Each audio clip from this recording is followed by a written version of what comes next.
I don't think it's practical to establish a person whose sole means of livelihood is the breaking of my bones. I don't think it's practical to support a protection racket." Mr. Thompson looked thoughtful, then shook his head. "I don't think you're practical," he said. "A practical man doesn't ignore the facts of reality. He doesn't waste his time wishing things to be different or trying to change them.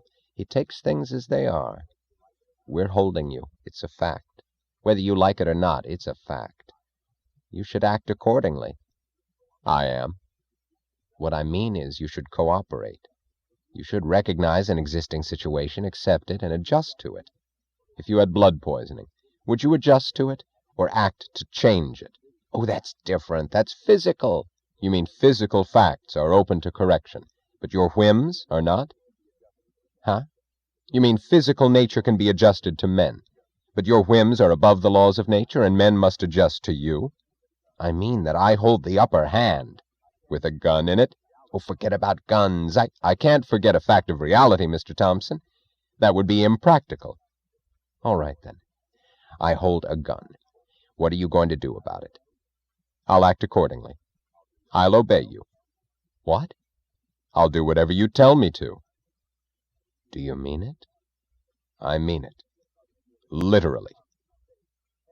He saw the eagerness of Mr. Thompson's face ebb slowly under a look of bewilderment. "I will perform any motion you order me to perform. If you order me to move into the office of an economic dictator, I'll move into it. If you order me to sit at a desk, I will sit at it. If you order me to issue a directive, I will issue the directive you order me to issue." "Oh, but I don't know what directives to issue." "I don't either." There was a long pause. "Well," said Galt, "what are your orders?" "I want you to save the economy of the country." "I don't know how to save it." "I want you to find a way." "I don't know how to find it." "I want you to think." "How will your gun make me do that, Mr. Thompson?" Mr. Thompson looked at him silently, and Galt saw in the tightened lips, in the jutting chin, in the narrowed eyes, the look of an adolescent bully about to utter that philosophical argument which is expressed by the sentence, "I'll bash your teeth in." Galt smiled, looking straight at him, as if hearing the unspoken sentence and underscoring it. Mr. Thompson looked away. "No," said Galt. "You don't want me to think. When you force a man to act against his own choice and judgment, it's his thinking that you want him to suspend. You want him to become a robot. I shall comply." Mr. Thompson sighed. "I don't get it," he said in a tone of genuine helplessness. "Something's off, and I can't figure it out. Why should you ask for trouble? With a brain like yours, you can beat anybody. I'm no match for you, and you know it. Why don't you pretend to join us, then gain control and outsmart me? For the same reason that makes you offer it. Because you'd win." "Huh?" "Because it's the attempt of your betters to beat you on your terms that has allowed your kind to get away with it for centuries. Which one of us would succeed if I were to compete with you for control over your muscle men? Sure, I could pretend. And I wouldn't save your economy or your system. Nothing will save them now. But I'd perish. And what you'd win would be what you've always won in the past.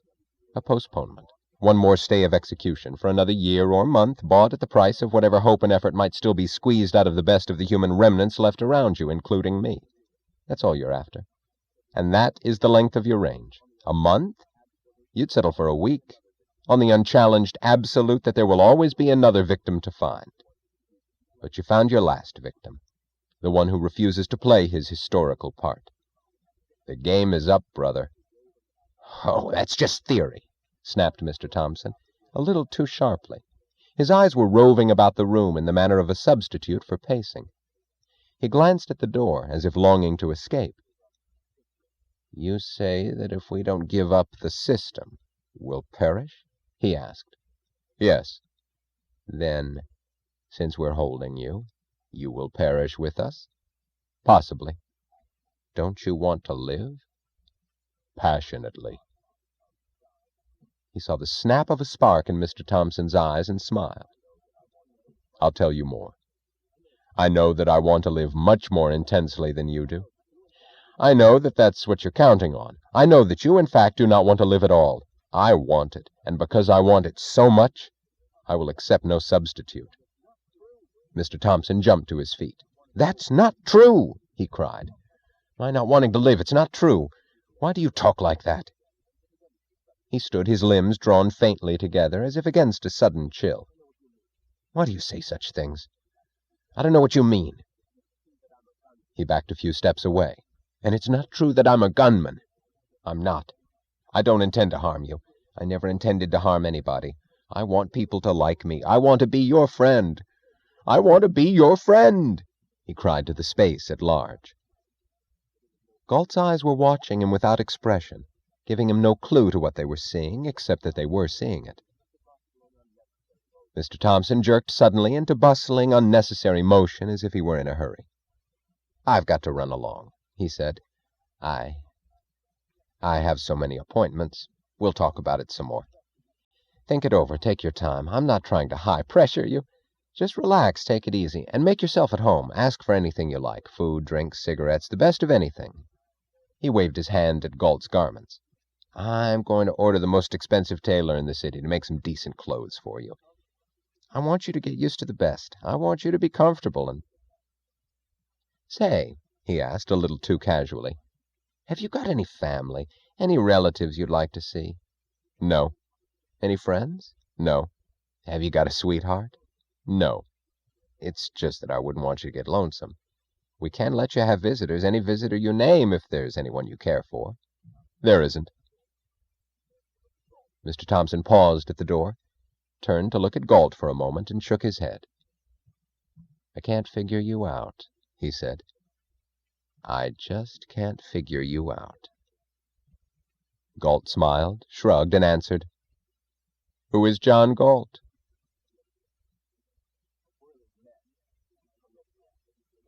A whirling mesh of sleet hung over the entrance of the Wayne Falkland Hotel, and the armed guards looked oddly, desolately helpless in the circle of light.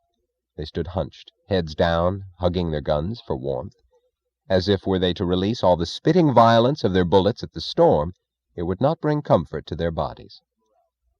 From across the street, Chick Morrison, the morale conditioner, on his way to a conference on the 59th floor, noted that the rare lethargic passers-by were not taking the trouble to glance at the guards, as they did not take the trouble to glance at the soggy headlines of a pile of unsold newspapers on the stand of a ragged, shivering vendor. "John Galt promises prosperity." Chick Morrison shook his head uneasily. 6 days of front-page stories about the united efforts of the country's leaders working with John Galt to shape new policies had brought no results. People were moving, he observed, as if they did not care to see anything around them. No one took any notice of his existence, except a ragged old woman who stretched out her hand to him silently as he approached the lights of the entrance. He hurried past, and only drops of sleet fell on the gnarled, naked palm. It was his memory of the streets that gave a jagged sound to Chick Morrison's voice when he spoke to a circle of faces in Mr. Thompson's room on the 59th floor. The look of the faces matched the sound of his voice. "It doesn't seem to work," he said, pointing to a pile of reports from his public pulse-takers. "All the press releases about our collaborating with John Galt don't seem to make any difference. People don't care. They don't believe a word of it. Some of them say that he'll never collaborate with us. Most of them don't even believe that we've got him. I don't know what's happened to people. They don't believe anything anymore." He sighed. 3 factories went out of business in Cleveland day before yesterday. 5 factories closed in Chicago yesterday. In San Francisco? I know, snapped Mr. Thompson, tightening the muffler around his throat. The building's furnace had gone out of order. There's no choice about it.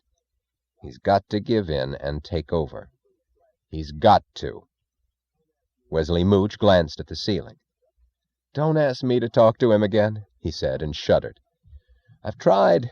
One can't talk to that man." I can't, Mr. Thompson," cried Chick Morrison in answer to the stop of Mr. Thompson's roving glance. "I'll resign if you want me to. I can't talk to him again. Don't make me." "Nobody can talk to him," said Dr. Floyd Ferris. "It's a waste of time. He doesn't hear a word you say." Fred Kinnan chuckled. "You mean he hears too much, don't you? And what's worse, he answers it." "Well, why don't you try it again?" snapped Mooch. "You seem to have enjoyed it. Why don't you try to persuade him?" "I know better," said Kinnan. "Don't fool yourself, brother. Nobody's going to persuade him. I won't try it twice." "Enjoyed it?" he added, with a look of astonishment. Yeah, I guess I did." "What's the matter with you? Are you falling for him? Are you letting him win you over?" "Me?" Kinnan chuckled mirthlessly. "What use would he have for me? I'll be the first one to go down the drain when he wins. It's only—" he glanced wistfully up at the ceiling. "It's only that he's a man who talks straight." "He won't win," snapped Mr. Thompson. "It's out of the question." There was a long pause. "There are hunger riots in West Virginia," said Wesley Mooch, "and the farmers in Texas have—" "Mr. Thompson," said Chick Morrison desperately, maybe we could let the public see him at a mass rally, or maybe on TV. Just see him, just so they'd believe that we've really got him. It would give people hope for a while. It would give us a little time." "Too dangerous," snapped Dr. Ferris. "Don't let him come anywhere near the public. There's no limit to what he'll permit himself to do." "He's got to give in," said Mr. Thompson stubbornly. "He's got to join us.